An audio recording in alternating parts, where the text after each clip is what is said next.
لەبەرەکانی شەڕ لە دژی داعش هاوشانی هێزی پێشمەرگەی کوردستان گەریلاکانی باکوور و شەروانانی ڕۆژئاوا و پێشمەرگەکانی ڕۆژهەڵات دەبینران ئەوەی هەمووانی کۆکرد بەوا لە دژی دوژبن کوردبوون بوو.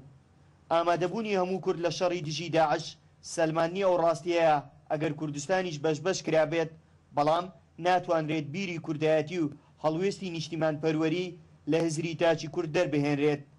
نوێنەرانی چوار پارچەی نیشتیمان بەو شێوەیە باس لەبەرەکانی جەنگ و شەڕی داعش دەکەن. ئەوان لە یەک سەنگەردا هاوشانی یەکبەرگریان لە کوردستان کردووە و بەیەکەوەش هێرشیان کردوتە سەر دوژبن.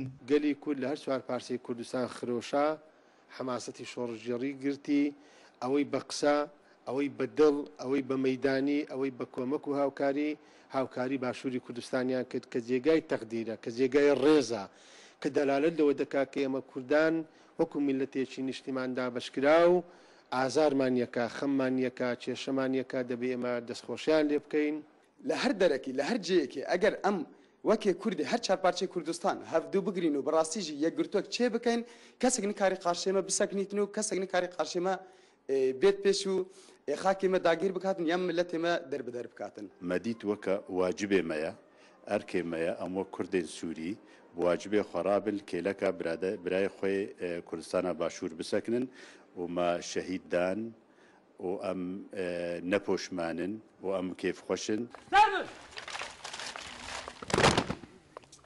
لە شەڕی دژی داعش هەر چوار پارچەی کوردستان لە باشوور بوو. گەنجانی نیشتیمان لەبەرەکانی جەنگ لە دژی داعش دەجەنگان و نیشتیمانیان دەپاراست. پیر و بە ساڵاتوان نزای سەرکەوتنیان بۆ ڕۆڵەکانیان دەکرد و ژنان و جوانانی کوردیش سەرقاڵی کۆکردنەوەی کۆمەک بوون بۆ ئاوارەکان بۆ ئەوەی بەشێکی نیشتیمان لە شەڕی دژی تیرۆر و داگیرکەران سەرکەوێت.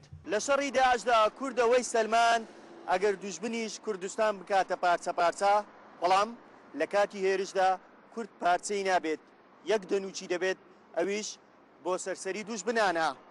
هاوکار عەبدوڕەحمان، کورسات نیوز، هەولێر.